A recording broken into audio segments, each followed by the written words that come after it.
Hello friends, welcome to 24 knowledge official YouTube channel. आज के इस वीडियो में हम बात करेंगे Uttar Pradesh subordinate service selection commission, Uttar Pradesh अधीनस्थ सेवा चयन आयोग यूपीएसएससी की न्यू रिक्रूटमेंट नोटिफिकेशन के ऑनलाइन फॉर्म अप्लाई प्रोसेस के बारे में।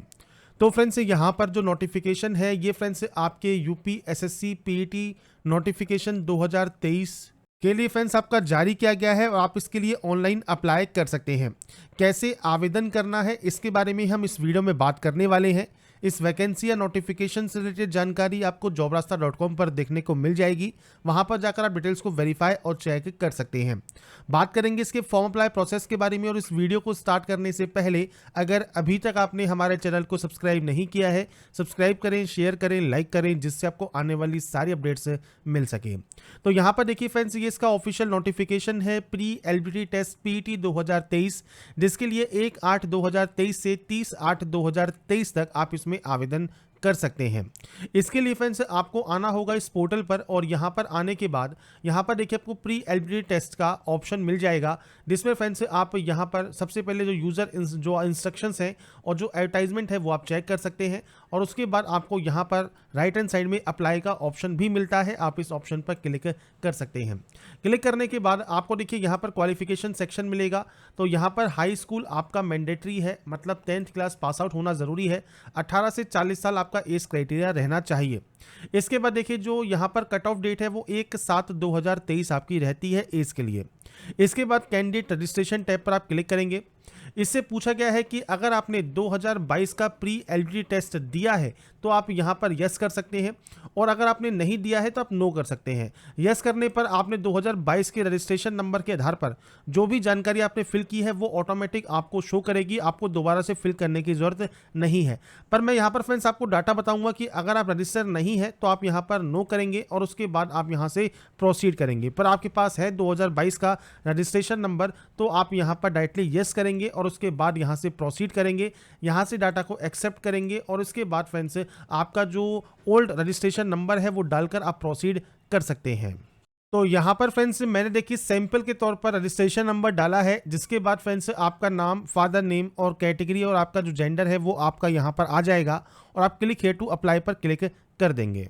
इसके अलावा फ्रेंड्स अगर आप पहली बार रजिस्ट्रेशन कर रहे हैं तो आप नो कर सकते हैं। आपको जो जानकारी है वो आपको फिल करनी होगी, और अगर आप पहले से रजिस्टर हैं तो आपकी जानकारी ऑटोमेटिक फिलअप आपको मिलती है, जैसे नाम, आपका फादर नेम, आपका मदर नेम, आपका डोमिसाइल उत्तर प्रदेश है तो आप यस कर सकते हैं, नहीं है तो आप सिंपली नो करेंगे।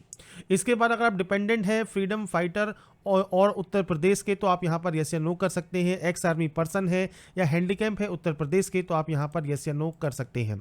अगर आप यहाँ पर नहीं है तो आप सिंपली नो करेंगे। स्किल प्लेयर है तो आप यहाँ पर नो कर सकते हैं, यस कर सकते हैं। अगर आप स्किल प्लेयर है तो उस कंडीशन में आपको फ्रेंड्स यहाँ पर जो ऑप्शन है वो आपको सेलेक्ट करना होगा, नहीं तो आप सिंपली नो कर देंगे।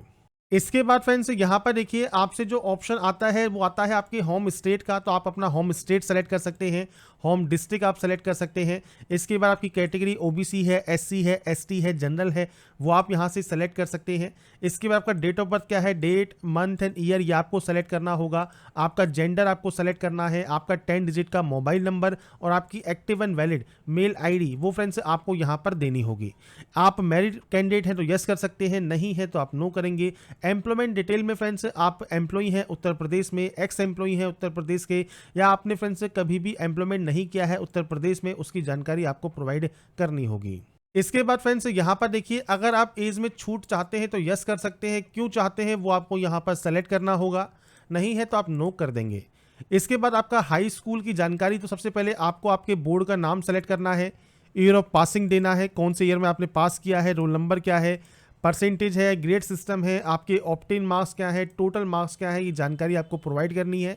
अगर आप इंटरमीडिएट पास आउट हैं तो आप यहाँ पर इसका भी बोर्ड का नाम सेलेक्ट कर सकते हैं, ईयर ऑफ पासिंग आपको देना है, रोल नंबर देना है, परसेंटेज या ग्रेड सिस्टम है, ऑप्टेन मार्क्स क्या है, टोटल मार्क्स क्या है, ये जानकारी आपको यहाँ पर प्रोवाइड करनी होगी। इसके बाद है डिटेल ऑफ एडिशनल क्वालिफिकेशन। तो फ्रेंड्स देखिए यहाँ पर बैचलर डिग्री अगर आपके पास यहाँ पर है तो आप यहाँ पर यस कर सकते हैं, नहीं भी है तो आप इनको यहाँ पर नो करके भी आगे जाके प्रोसेस कर सकते हैं।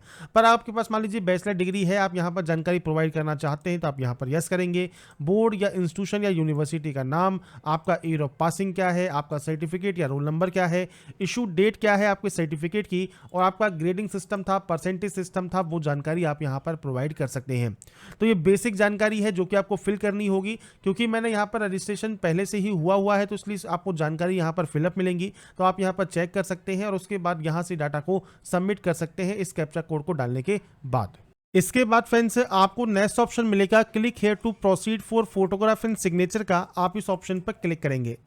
क्लिक करने के बाद फ्रेंड्स यहाँ पर देखिए अब आपको फोटोग्राफ एंड सिग्नेचर आपको यहाँ पर अपलोड करने हैं।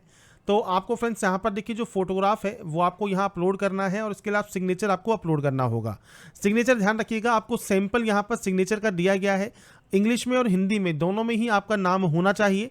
तो आप इसी तरह से जो सैंपल आपको दिया गया है इसी में ही आपको फ्रेंड्स आपके सिग्नेचर को यहाँ पर अपलोड करना होगा। आप यहाँ पर गाइडलाइन भी चेक कर सकते हैं। तो आपको देखिए यहाँ पर फोटोग्राफ का भी आपको साइज़ दिया गया है, आपको सिग्नेचर का साइज़ दिया गया है और आपको बताया गया है कैसे आपको अपलोड करना है। बस सिग्नेचर अपलोड करते समय ध्यान रखें सिग्नेचर आपको दोनों ही लैंग्वेज में अपलोड यहाँ पर करना है। तो सेलेक्ट फोटो पर क्लिक कीजिए, फोटो को सेलेक्ट करके यहाँ अपलोड कीजिए और उसके बाद ही आप यहाँ पर फोटो एंड साइन को अपलोड कर पाएंगे। इसके बाद फ्रेंड्स नेक्स्ट ऑप्शन यहाँ पर है डिक्लेरेशन का। तो आपको सबसे पहले इस डिक्लेयर वाले ऑप्शन पर क्लिक करना होगा। इसके बाद नेक्स्ट ऑप्शन है आपके यहाँ पर सर्टिफिकेट डिटेल्स का, जिसमें यहाँ पर देखिए सब वैकल्पिक है मतलब ऑप्शनल है। अगर आपके पास ये अवेलेबल है जैसे पीएच सर्टिफिकेट या SC ST OBC certificate, domicile certificate, matriculation certificate, तो आप उसकी जानकारी दे सकते हैं। इशूइंग अथॉरिटी में फ्रेंड्स जैसे आपका एज प्रूफ है तो आप अपने बोर्ड का नाम मेंशन कर सकते हैं, इशू डेट कब ये इशू हुआ है और सर्टिफिकेट नंबर क्या है, और उसके बाद आपको इसको अपडेट करना होगा। आपका डोमिसाइल सर्टिफिकेट किसने इशू किया है, SDM ने, तहसीलदार ने, जिला मजिस्ट्रेट ने, वो जानकारी देनी है। इशू डेट क्या है और सर्टिफिकेट नंबर क्या है ये आपको प्रोवाइड करना है। और ऐसे ही आप अपने और सर्टिफिकेट भी यहाँ पर अपडेट कर सकते हैं। अगर आपने टेरिटोरियल आर्मी में काम किया है कम से कम 2 साल तक तो आप यहाँ पर यस या नो कर सकते हैं। NCC का 20 सर्टिफिकेट आपके पास है तो भी आप यहाँ पर यस या नो कर सकते हैं। इसके बाद फ्रेंड्स यहाँ पर आता है एड्रेस सेक्शन। एड्रेस आपको फ्रेंड्स आपका जो भी एड्रेस है वो आप अपने अकॉर्डिंग यहाँ पर फिल करेंगे। सबसे पहले आप यहाँ पर नेम एंटर करें, केयर ऑफ लगाएं और उसके बाद फ्रेंड्स आप अपना जो भी आपका एड्रेस है, विलेज का नाम है, हाउस नंबर है, स्ट्रीट नंबर है, लोकलिटी या सिटी है, आपका स्टेट नेम क्या है, डिस्ट्रिक्ट नेम क्या है, पिन कोड क्या है, ये जानकारी आपको देनी होगी। अगर आपका परमानेंट और आपका प्रेजेंट एड्रेस सेम है तो आप सेमस पर क्लिक कर सकते हैं, अलग अलग है तो आप अलग अलग एंट्री कर सकते हैं। इसके बाद नीचे आने पर आपको यहाँ पर इसे डिक्लेयर करना है और डिक्लेयर करने के बाद आप यहाँ से प्रीव्यू को चेक कर लेंगे। प्रीव्यू फ्रेंड्स यहाँ पर जो भी डिटेल्स आपने फिल की है उसका प्रीव्यू आपके सामने ओपन हो जाता है। प्रीव्यू चेक करने के बाद अगर आपको लगता है कोई गलती हो गई है तो आप बैक जाकर सही कर लें, नहीं तो आप इस कैप्चा कोड को फिल करने के बाद यहाँ से डाटा को सबमिट कर देंगे। इसके बाद फ्रेंड्स नेक्स्ट ऑप्शन है पेमेंट ऑफ फीस का, जो कि लास्ट स्टेप है आपका। ये स्टेप कंप्लीट होने के बाद आपको प्रिंट एप्लीकेशन फॉर्म का ऑप्शन मिल जाता है, तो आप पे फी वाले ऑप्शन पर क्लिक कर सकते हैं। और उसके बाद फ्रेंड्स यहाँ पर जो स्टेट बैंक सिस्टम है इसको आपको सेलेक्ट करना होगा और उसके बाद आपको प्रोसीड करना होगा पेमेंट करने के लिए। इसके बाद फ्रेंड्स आपका जो पेमेंट गेटवे है ये ओपन होने के बाद आप नेट बैंकिंग यूजर हैं तो नेट बैंकिंग सेलेक्ट कर सकते हैं, डेबिट या क्रेडिट कार्ड यूजर हैं तो आप इसे यूज कर सकते हैं, आप यूपीआई यूज करना चाहें तो यूपीआई भी यूज कर सकते हैं। तो आपके सामने मल्टीपल ऑप्शंस हैं, आप इनमें से कोई भी एक ऑप्शन को सेलेक्ट कर लें और उसके बाद अपने पेमेंट को वेरीफाई आप कर सकते हैं। इसके बाद फ्रेंड्स जैसे ही आपका पेमेंट यहाँ पर देखिए वेरीफाई होता है, पेमेंट वेरीफाई होने के बाद आप प्रोसीड कर सकते हैं फाइनल सबमिशन के लिए।